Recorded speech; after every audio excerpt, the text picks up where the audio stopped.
अस्सलामु अलैकुम वरहमतुल्लाहि वबरकातुहू। अगर आप पहली दफ़ा इस चैनल पर आए हैं तो इस चैनल को सब्सक्राइब करना ना भूलें, नोटिफिकेशन बेल आइकॉन पर क्लिक करना ना भूलें ताकि आपको रेगुलर नोटिफिकेशन अपडेट्स मिल सकें इस चैनल पर। अस्सलामु अलैकुम वरहमतुल्लाहि वबरकातुहू। एक और भाई का बड़ा इंटरेस्टिंग सवाल आया है, वो भी देख लेते हैं कि आपने हमें इस जन्नत की सीरीज़ में बताया कि जन्नत में औलाद नहीं होगी, फिर आपने एक दर्स में बताया कि जन्नत में औलाद हो सकती है। तो अब ये बात समझ में नहीं आ रही कि ये बात ठीक है या वो बात ठीक है। भाई दोनों बातें ठीक हैं। वजह क्या है?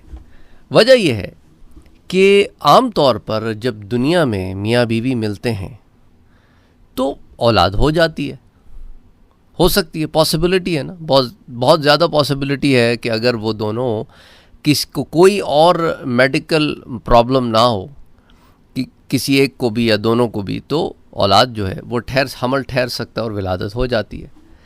जन्नत में आम तौर पर जब मियाँ बीवी मिलेंगे तो हमल नहीं ठहरेगा, हमल होगा ही नहीं उस मुलाकात में जो वहाँ पे जन्नत में हुआ करेंगी, क्योंकि वहाँ पे वो रिप्रोडक्टिव सिस्टम नहीं है। इसलिए मैंने आपसे कहा कि वहाँ पर ये बच्चों की पैदाइश का ये मामला जो है वो इस तरह है ही नहीं वहाँ पे जैसा कि दुनिया में। लेकिन साथ ही साथ अगर कोई शख्स इस ख्वाहिश का इजहार करे कि उसका बच्चा हो जन्नत में, क्योंकि जन्नत में कोई नाजायज़ ख्वाहिश तो है नहीं, जायज़ ख्वाहिश है, तो अल्लाह ताला उसे अता फरमा देगा और वो आन ही आन में वो बच्चा बाहर आ जाएगा और जिस उम्र का चाहेगा आदमी उस उम्र का हो जाएगा। वजह क्या है? इसकी वजह आप उनसे पूछें जिनकी इस दुनिया में औलाद नहीं है, उनसे पूछें, वो आपको बताएंगे कि उनका जी क्या तड़पता है जब वो देखते हैं और अल्लाह ताला से वो राज़ी हैं, सब्र करते हैं। लेकिन साथ ही साथ अगर इस दुनिया में ही सब कुछ था और बस इसके बाद कुछ भी नहीं है, तो ये एक किस्म का ऐसा मामला हो जाएगा कि उनके लिए नाउमीदी हो जाएगी, और नाउमीदी जो है उससे हमें कुरान और हदीस दोनों मना करते हैं। तो अब अल्लाह ताला भी कुरान करीम में क्या फरमाता है कि अल्लाह की रहमत से नाउमीद ना हो। तो अब ये लोग जब जन्नत में जाएंगे और इनमें से अगर किसी के दिल में ख्वाहिश हो, या वो लोग जो औलाद वाले भी हों उनके भी दिल में अगर ख्वाहिश हो कि जन्नत में कोई बच्चा हो, तो अल्लाह ताला अता फरमा देगा। अच्छा, साथ ही साथ मैं एक दो और नुक्ते आपके साथ शेयर करना चाहता हूँ। हमारे यहाँ एक और बड़ा गलत रुझान है कि अगर किसी मियाँ बीवी के यहाँ बच्चा ना हो तो वो फ़ौरन औरत को इल्ज़ाम दे देते हैं, दोष दे देते हैं कि भाई इसी में कोई प्रॉब्लम होगी कि बांझ है। ये ज़रूरी नहीं है। मेडिकल साइंस अब इतनी तरक्की कर चुकी है कि बाज़ दफ़ा बंदे में मसला होता है, बंदी परफेक्टली फ़ाइन होती है। तो इसीलिए जो है ना, किसी भी कंसेंसस पर आने से पहले, इसलिए मैं हमेशा कहता हूँ कि टेक अ मेडिकल एडवाइस। और कभी कभी ऐसे होता है कि ये काबिल इलाज होते हैं ये मसले, इलाज के बाद मसला जो है वो हल हो जाता है किसी हद तक, और फिर वो लोग जो है वो बच्चा जो है वो कंसीव हो सकता है उसके बाद।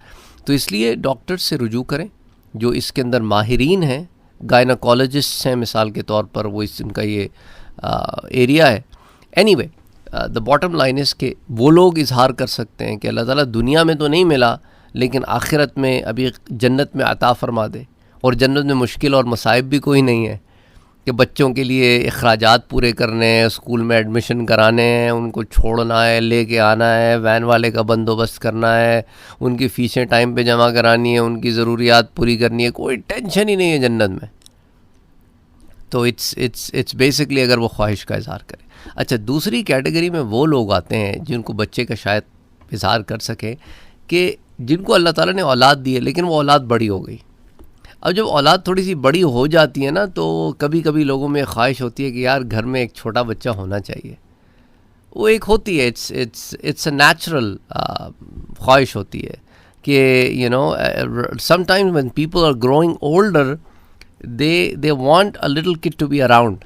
इसलिए आपने देखा होगा बहुत सारा नाना नानी, दादा दादी, दे आर लुकिंग फॉरवर्ड कि भाई यू नो कोई नन्ना आए जिससे हम खेलें। वो एक अनएक्सप्लेनेबल चीज़ होती है। जब हम छोटे थे तो हमें समझ में नहीं आता था यार ये क्या चक्कर है, लेकिन जैसे बड़े बड़े होते रहते ना इंसान, तो कहता है कि यार अब बच्चे भी हमारे बड़े हो रहे हैं, तो इंशाल्लाह वो फेज़ अल्लाह ताला दिखाए कि हम बच्चों के बच्चों से खेलें। तो वो एक ऐसी चीज़ होती है कि इंसान को ऐसा लगता है कि यार फिर जो है ना वो वक्त आ गया कि हम जो है इनसे एंजॉय कर सकें। इसलिए मैं कहता हूँ कि वो लोग भी हो सकता है वहाँ पे ख्वाहिश का इजहार करें। और साथ ही साथ एक लास्ट बात भी आपसे करता चलूँ कि एक तरीके से अच्छा रहता है कि आप अर्ली एज में शादी कर लें अगर वसाइल हैं।